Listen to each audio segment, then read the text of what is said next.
All my kids all my kids are home, so I apologize if they're loud, but two of them are playing Legos like a room away. So somebody just needs to let me know at some point if it's really distracting. But well, we'll go ahead and get started. We're expecting about 50 today, so I'll just keep letting people in, Sarah, as we go.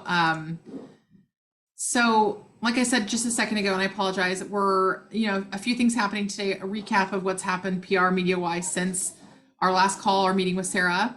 We're also going to discuss some media training, which is great. I don't know if anyone's picked up on this or not, but some of San Diego Gives is San Diego Gives related and should be, right? Training and opportunities. Some of it is really just an opportunity for building skills. And so if you've never done media training or never been through one, great. So here's some free media training for you. So that was kind of the hope too, is it could be useful for San Diego Gives as well as useful for yourself and other, activities that you do in your nonprofit. So with that said, I'll let Sarah, you have share screen abilities, and Can you see it now? yes, ma'am. Awesome. Can't see you, but we can see it. Oh my gosh, I just can't even believe this. Okay, so I apologize that I can't, well, I can see you, you can't see me, but more importantly, you can see the presentation I put together. And let me actually play this.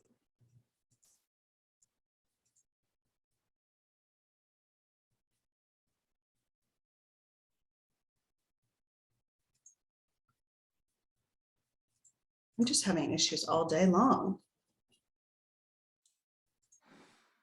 At least you're not a cat. At least I'm not what? A cat. That guy who went to court as a cat on his Zoom screen. He was a Oh yeah, exactly. At least you're not a cat. Or we're seeing you pee. I mean, good thing is we don't see you, so we don't see you like going to the bathroom right now. All right. Oh my goodness. Okay. So the plan for today is to provide a media update, answer some questions, and then give you all, some people may want to jump off at that point. I did put some additional slides together for media training, although I figured not everyone may want to stay for that. So I kind of separated the two. The PR goals for San Diego Gives are, from a media publicity standpoint, the campaign goals, I should say, are to increase the number of nonprofits, which we have done 3 times. So we're really, really happy with the number of all of you that are participating. And our fundraising goal is 2 million to be provided locally in San Diego. As far as publicity goals, we have nowhere to go but up. So our goal before September 8th is 40 news interviews across print, digital, broadcast, and then 20 on September 8th across different platforms. I'm happy to say that we're already at 65, adding in kind of all of the calendar listings and TV interviews and things, which we'll get into as well. So we started with the kickoff on July 16th, and that was an opportunity for businesses to also support the campaign. So doing different fundraising at their entities, whether it was, AleSmith created a special brew for us, Cute Cakes, Kendra Scott, Local Roots Kombucha, Sammy's 5 different locations. They all did, either a 15 or 20% back. And we're still collecting the total number raised from those different businesses, but it was a fun way to kind of kick off the campaign. And then all of that money raised on that first day goes into, or will be, once we've collected it all, go into the Love Them All fund, which will be distributed evenly amongst all of our participants. We also had a booth at the San Diego Padres game on that day, not necessarily a monetary fundraising opportunity, but just another kind of awareness brand building opportunity. Two of those TV segments for the kickoff were at Channel 8 and Fox 5, the days leading up to the kickoff. And here's just some fun pictures. We decided to kind of focus on how the community could participate and give back. So we invited some of the restaurants and businesses to participate in those press segments. And when we get, well, really this month and the start of next month, as we're getting into the throes of the actual give day, our PR is transitioning to highlighting all of our nonprofits and participants. Here's a few other media press coverage: the Union Tribune, their San Diego, La Jolla Light, they all covered that kickoff, as well as Times of San Diego. We had, these are kind of more general press opportunities about the campaign. Oceanside Spectrum, they did, gosh, I think it was about a half an hour segment, as was the podcast with Drew Schlossberg, talking about the overall campaign. Lauren, do you have anything else to add there? No. Okay. And then we wanted to share some of the media sponsors and partners that we've been able to procure. San Diego Business Journal, Giving Back Magazine, KPBS, iHeart, Rancho Coast Magazine, Voice of San Diego. So these have all been coordinated through the team, and I'll get into each of these. Just we thought it would be fun to share what they're all providing. So Giving Back is doing an e-blast, some website coverage, and some social media support. iHeartMedia, they're giving some exposure on their websites across 8 different stations, newsletter and social media support multiple times, calendar listings, event listings, and so forth. And then KPBS is running spots, radio spots for us. We're also on their website. This is how many impressions they have. If that's just kind of nice to see what their reach is. And then Rancho Coast Magazine, they did a nice inclusion for us in their August issue. We're going to be in an e-blast, some social support. They're going to do a dedicated e-blast as well, and an editorial. Actually, this is the editorial support. And then the San Diego Business Journal. I think we still need to coordinate what day we're going to, or what week we're going to be running the half-page ad. But they're going to be giving us, it'll be that week, that full week before. Okay, perfect. And then additionally, e-blast, LinkedIn post, all of those good things.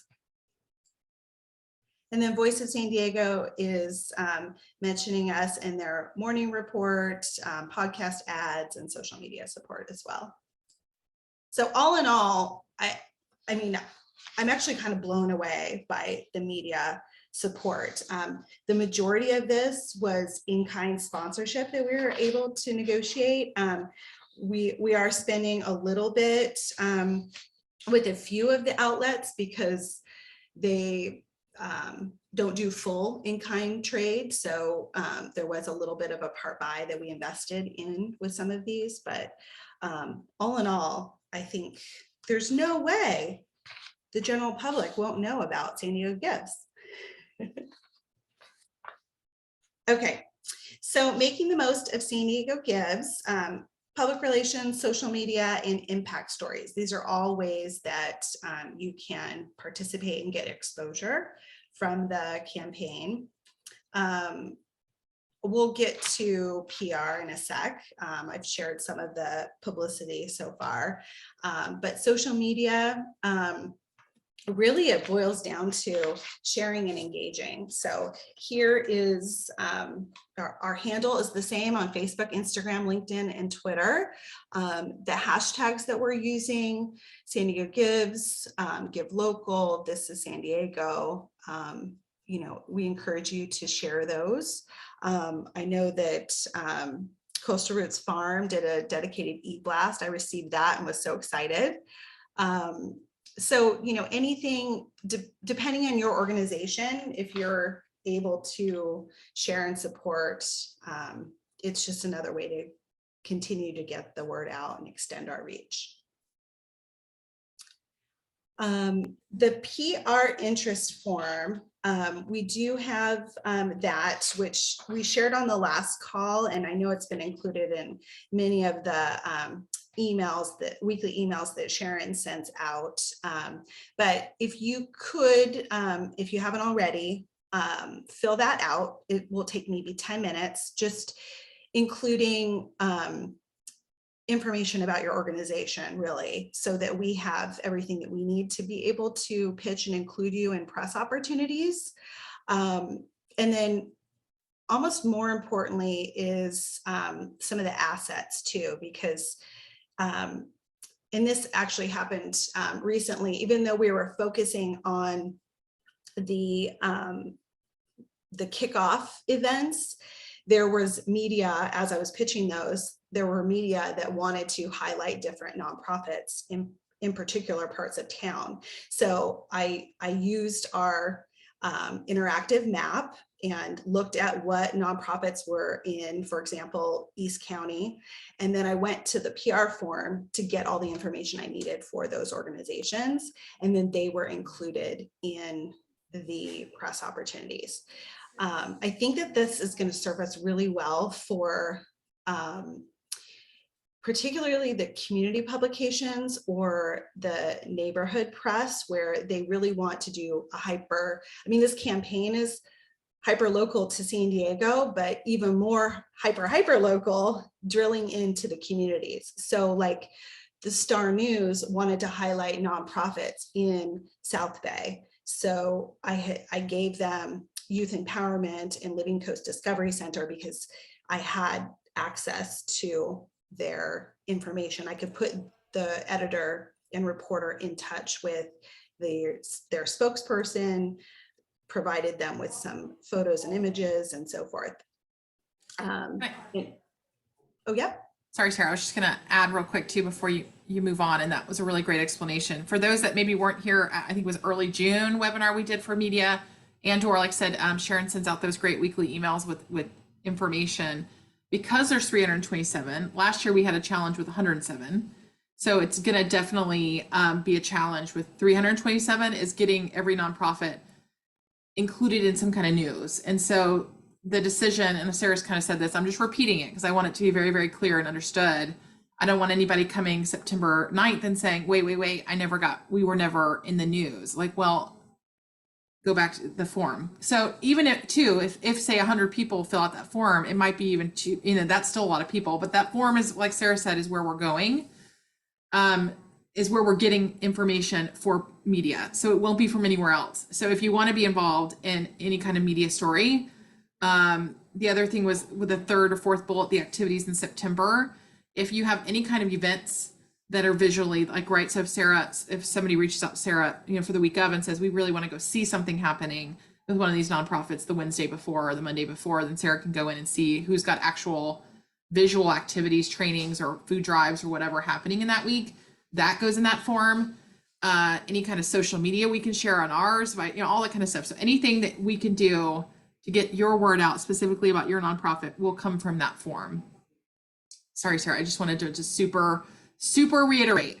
No, I love it. That's awesome. And that actually has come up because we did get an email from a nonprofit who was sharing, because we don't know what we don't know. So they were sharing that they are already teaming up with a number of with a handful, I should say, of nonprofits most of which are also participating in San Diego Gives. And so we're like, oh, this is a great way to highlight multiple San Diego Gives nonprofit organizations all at the same time. And it happens to be something that's pretty interactive and visual. So I think it's going to be media worthy.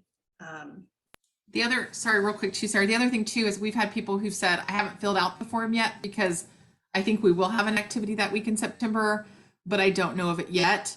You can please fill it out so it's there. You can always go back into that form and edit and adjust or add things. So I would definitely do it so you don't forget to do it. And then once you have more data or another impact story or anything else to add, you can go back and adjust. Sorry.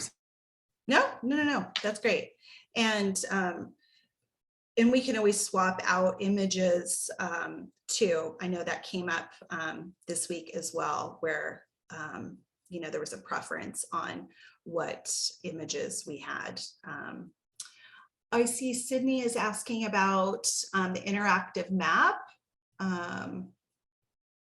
Oh, that's a really good question. Sydney is asking with the interactive map, her organization serves all of San Diego. So I believe, correct me if I'm wrong, Lauren, the map would then probably indicate where your home office is. So that's an excellent point, because I did notice that on the map for someone like the food bank. I know where they're based, but certainly they serve throughout the county. Yeah. Maybe just make a note of that in the form so that we can just make sure that that's clear and we have that. But so yeah, I think, Sarah, to your point, yes, the interactive map is where you're located, and that's a really great point.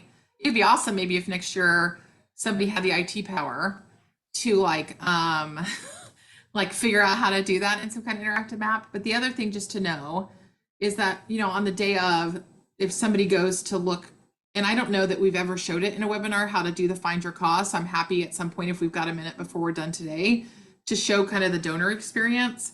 But in that donor experience, when they go to find a nonprofit to give to, they can geographically, they can search by geographics. And if you have said that you serve every, you know what I mean? So that, I guess my point just being, at least to the donor, if the donor's looking for something specific. I don't know if I made sense. That makes sense to me. I like your facial expression.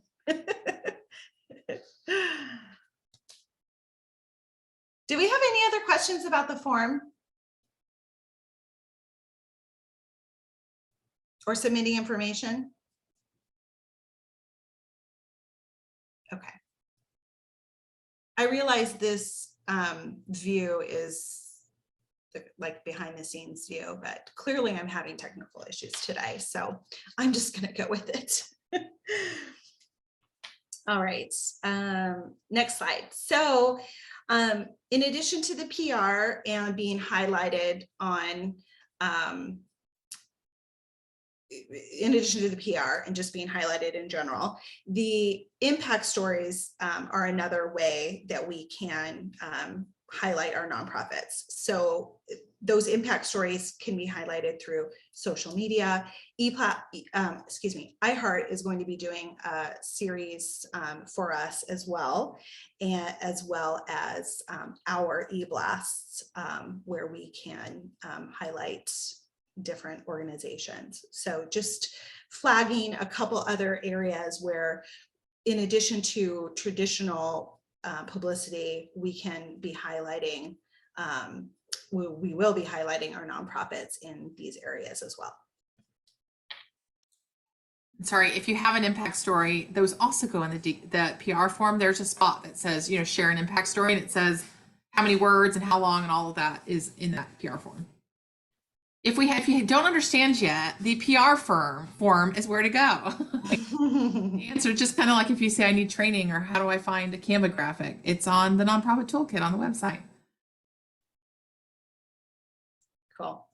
Okay, so next steps, filling out that publicity spreadsheet, which is the PR interest form, and then posting and sharing on social media. We are providing graphics and copy in the weekly emails. We're trying to make things super, super easy so that, we're providing all of the content to you to be able to share really easy. We know how busy everyone is, and we want to make this a really simple process. I will also say, after press segments are confirmed, and if it's broadcast that we're having you participate in with us, then I'll be doing a media prep sheet with San Diego Gives talking points too, so that you can, so you have all the information and make it super simple. For the print and digital press opportunities, those will likely be, email coordination, but I can also send talking points as well, if that's helpful.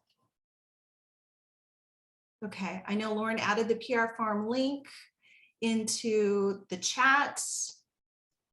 Allie is asking another question about the form.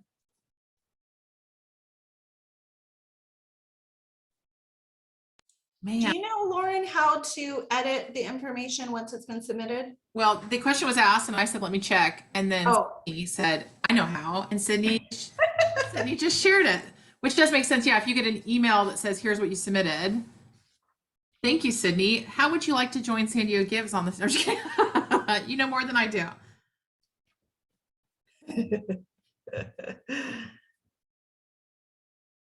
Thank you. Sometimes it's best when you just experience it, right?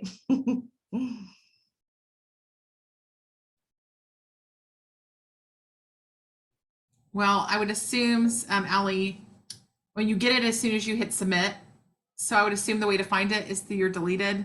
I did just email the person who made the form too to see if there is another way to also edit it if you can't find that form. And we have done that manually too. I know Krista, who I saw is on our call. Hi, Krista. She had emailed more photos than wanted to have us use. And so she emailed us the ones she wanted to have taken off, and Jessica took care of that manually. Oh, that's a great idea. Yeah. I mean, let's try to do it ourselves first, but that's a great option. Totally. Okay. So this kind of wraps up the first half of the presentation. Are there any other campaign questions, press questions about the media strategy, or anything like that? Oh, thank you, Allie. If anyone's looking in their email box, the email subject was San Diego Gives PR interest form for nonprofits form. Say that 10 times fast. I think you said farm earlier too, because we're saying so many times. I too, maybe before you move, just in case anyone doesn't stay for media training, which I find silly because what great information to share and have. But can I just show, to my point earlier, 2 minutes on how the donor experience? Of course, please. So I'll unshare. Let me see if I can just make you unshare. There you go. So if you, of course, go to sandiegogives.org, the Find Your Cause wasn't there previously. Like if you went before July 16th, we had this question a lot, like, why can't somebody look for a nonprofit right now? Well, that's because it wasn't, early giving wasn't open. So they can either go to the Give Early link here, click on it straight, the button, or down here is Find Your Cause, and they can click on, oh, I want to give to an animal organization. And then it pulls up the animal organizations. So this literally just pulled the 12 animal organizations that are part of San Diego Gives. As a reminder too, what it pulls up as, oh gosh, I'm going to get into the weeds of something, but if you go, and I suggest every nonprofit go check to see what they, how the filters and how people search. But if you think you should be an animal organization, for example, and you're not one of these 12, you need to go into your settings and change like what's your category. And I will make sure we put that in next week's email reminder of how to do that. But they could go here to categories and change their category, right? Oh, never mind. I want to look for community. I want to look in this area, this location. Lauren, I'm going to interject really quick. I think they're still seeing my screen, the PowerPoint. That's silly because that's just silly. Well, maybe, can you unshare? And then I will share and see if that, I guess I can unshare you too. There you go. Is that better? Yes. Okay. So I just spoke for like 2 minutes, that was missed, but essentially I was saying on the day of page, there's a give early button. Then there's also, if you scroll halfway down the page, there's these early giving categories. And so the whole thing about if you need to change your category. So I just went to arts and culture, 42 came up. If you're not in the right place, right, let us or go in and change that. There's also this option, if you were part of San Diego Gives last year, they can give again, and it will automatically add, as long as they're using the same email address as last year, it'll add to their cart who they gave to and how much last year. And then it'll say, would you like, hey, thanks for giving to these people again. Would you like to increase your gift by 25%? So it'll even ask you to give a little more than you did last year. So yeah, I just wanted to show you guys kind of the process for a donor and how they can filter. They can also filter only for donations that are matched. So that's the importance of if you have a match. So there are no arts and culture organizations that have a match. Right now, there are a few organizations that have matches set up.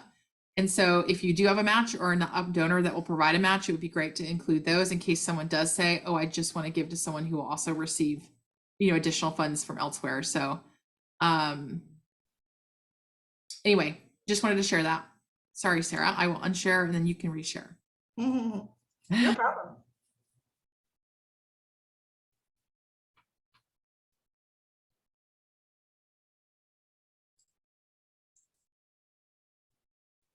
All right. Well, it took me back to where I was earlier. Okay.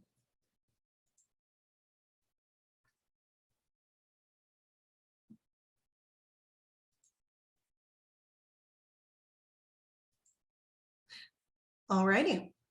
So and as far as media training tips, I put together some general media training. Everyone can see my screen, right? Lauren, you guys can see it? Yes. Okay, perfect. So some general media training tips that I put together. One thing I like to point out when talking about media training, I think if you haven't done interviews before, it can be intimidating. And also, it depends on where we're coming from. So the majority of the stories that we're going to be pitching, and definitely all of them related to this campaign, are positive community feature softer news stories. So meaning that the reporters aren't going to be coming at it as a crisis situation where it's going to be kind of an antagonistic approach. So it's all positive. So we want to just, I think that's just something nice to keep in mind, because I think it makes it less intimidating too. But we want to deliver our message. So the most cases, the reporter or editor or producer is going to have all of the background information on San Diego Gives. So your role in participation in the interview is talking about your organization. So, basically, so that's what I mean by delivering your message. And it's basically having a really clear elevator pitch about what your organization does and how you provide good in the community. Body language does say a lot. So, remember to smile, try not to kind of use too much to say the basics. So, say the important things first, but a simple, concise soundbite about your organization can create a much bigger impact than, if you get into the weeds too much. And I find that if you can tell a story in a short amount of time, you're painting that mental picture for the audience. so, if you can use a situation, a quick example, that always works really nicely, both for the reporter to communicate with them, but then also for the viewer or listener or reader to break down. There I go, right on cue, using my us and you knows. You want to try to be as clear and concise with your messaging. Try to avoid using those ahs and ums. And then now I'm going to do it because I'm thinking about it. When we are hosting this in here too, because oftentimes the state broadcast stations will just send a videographer these days because they're short-staffed, and that videographer is collecting information. They're going to be the ones, getting a soundbite, doing the interview. So there may not always be a reporter there. So if there's any way to kind of warm up to that videographer, offer them a bottle of water, be super friendly with them. If you can provide parking too, that usually is a big plus for them too, because if you think about what their job is, they're running around to multiple places throughout the day, collecting information for their news outlet to air that evening. So if we can help them to get in easily, park easily, provide the information easily, it's going to be a much more pleasant situation for both sides, right? And then it'll make the interview process more seamless too. Does that make sense? I hope those were kind of helpful.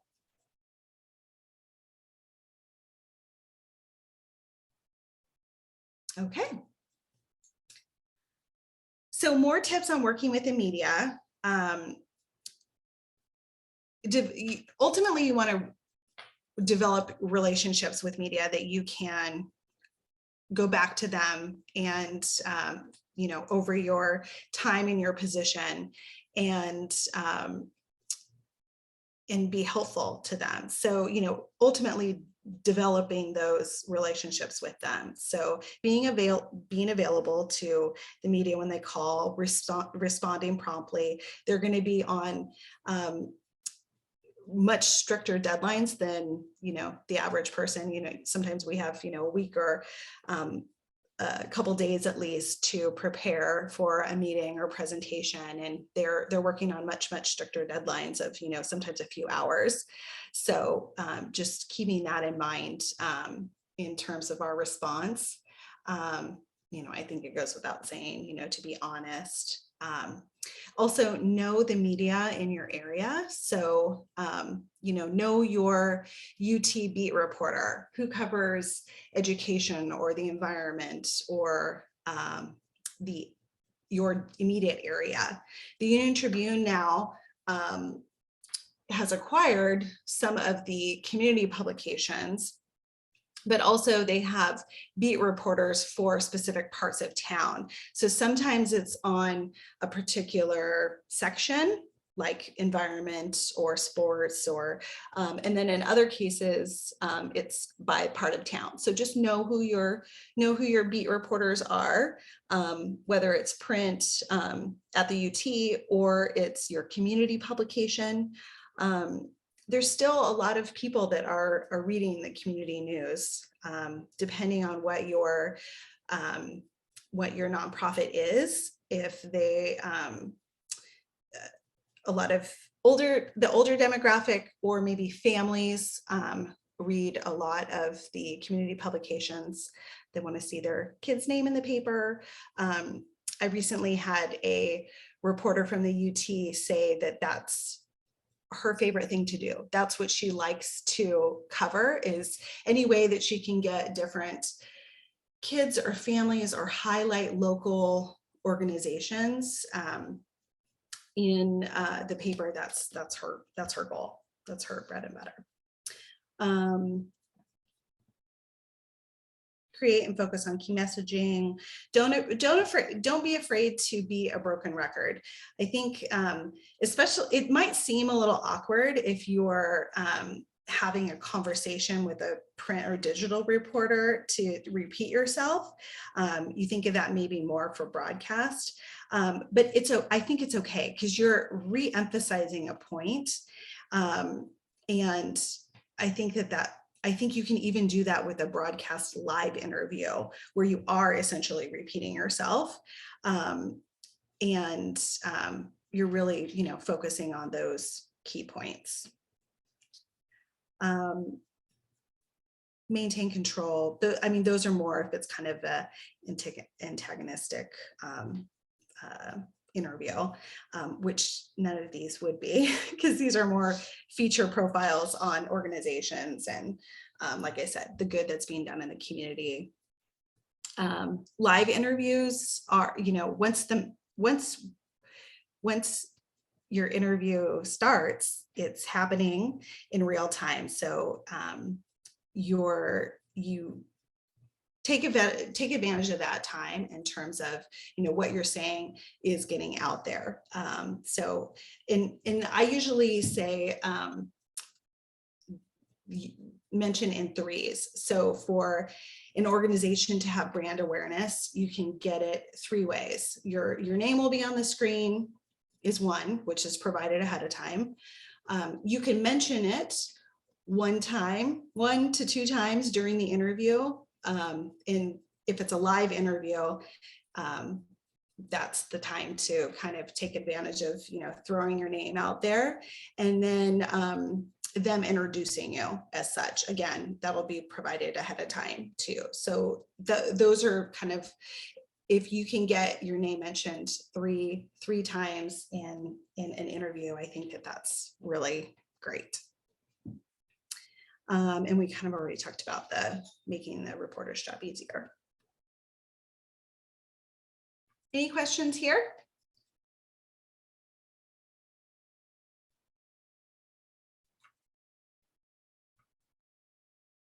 The art of storytelling.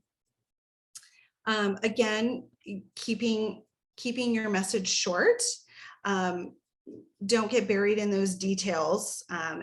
Especially if you're sharing, if you're retelling a story, don't wait for a reaction. You want to keep a natural flow of a conversation. Most broadcast interviews, you want to be looking at the reporter that you're talking with directly, not worry about the camera or cameras. So, kind of continuing that natural flow of a conversation. Tell your story in one go. Make sure your story has a good ending, of course. Watch your listener to kind of get those verbal conversational cues. A lot of times broadcast reporters will nod, they might even touch your arm to kind of cue that you need to wrap or they want to interject a little bit. And then of course, adjust your story accordingly. Sometimes they'll even, say, we have 30 seconds left. What else can you tell me? Be able to wrap up your sound bite of where people, who, what, when, where. Maybe it's recapping details of an event or where people can go to get more information or sign up or buy tickets or make a donation. And just maintain that natural velocity. And by far, the number one question that I always get asked after they've agreed to do an interview is, what do I wear? So I wanted to put a slide in here. Some of this has changed over the years because now we have HD, but in general, most of these still apply. Classic clothing, nothing that has, too busy of fabric or patterns. Bright, solid colors look best. I tend to recommend like a blue or gray. Black looks really nice. whites, if you're in studio, can tend to trail a little bit with the lights. So I think dark solid colors look best. With glasses, if you don't need to wear them, if you wear contacts or that's an option, that is a little bit better, just so there isn't a glare. I mean, there's so many different kinds of glasses now, but they can also have a tint, or with all of the lights in the studio, it can make kind of an odd reflection. Hair, try to keep it just neatly done. It doesn't have to be back necessarily, but just off your shoulder a little bit, away from the mic, and a little put together if you can. Roots do show up. I know that's sometimes a question if you have a last minute interview pop up, but then just do the best you can. If it's something that you want to maximize the opportunity, but didn't have a chance to get your roots done, then maybe pull your hair back a certain way so that maybe doesn't show as much. Or if it's a nonprofit or business where you have a hat that has a logo on it, and it would be appropriate to wear, like Coastal Roots Farm has some great branded hats, and sometimes they'll wear those, especially if they're on site. Jewelry, keep simple. Accessories, keep simple if you can. Makeup, do want to wear if you normally wear it. Stations do not do it for you, much to many of our dismay. And if time allows, you probably want to take care of shading for all of our men. Bob, I see that you are saying TV stations don't like black, white, or bright red. Okay. Or herringbone pattern. Yeah, just any patterns, I think. Yeah, the really tight patterns will shimmy on the TV. Exactly. I had forgot about red, but you're right. Okay. Does anyone have any other tips, any experience that they've had that they want to share about what to wear?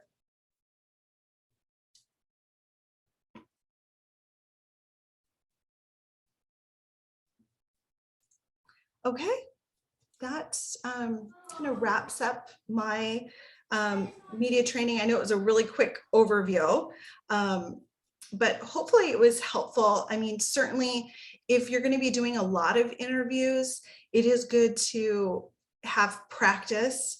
I usually recommend an on-camera practice where you can really memorize your elevator pitch and kind of really have down those general questions about your organization.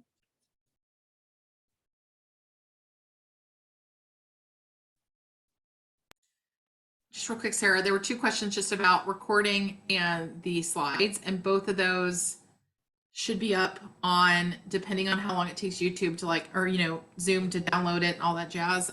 It should be up tonight or tomorrow. And then Sarah, I don't know if you saw this question about. Yes, I was just reading it.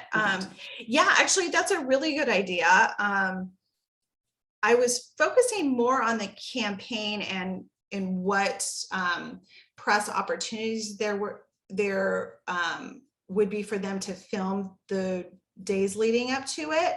However, I do like this idea because we did get a ton of exposure from the calendar listings leading up to our kickoff. So I think I love this idea, Sydney. I think I would like to put together a press release listing the different events that are taking place leading up to it. Although I have to say it's because we have 300 plus organizations, It will be just the ones that have things going on, one, but also that put them in the form, because part of the whole organization and management of the media relations for this campaign is we really can't track down the information, but if you're providing it to us, I think this is a really great idea, and we can definitely put it out there.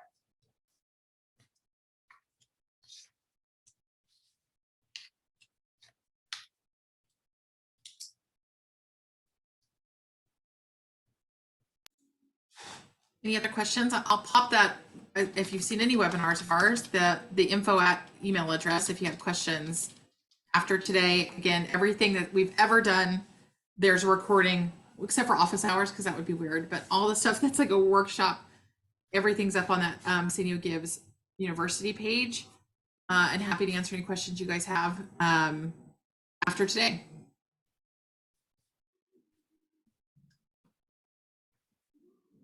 Any other last minute questions? We ended a few minutes early too. Yay! Go potty before your gift. 10:30. Yes, gift of time. Go potty and get some water. Lauren, I sent a message about my email address being added because I don't get the emails with the graphics that was talked about in the previous presentation. So I just wanted to see if you got that, if you can add my email to it for the Comfort Cub. Like you just sent it? And I sent a direct message to you. But I will find that. Oh, I see it. Yes, I will Wonderful. send you an email.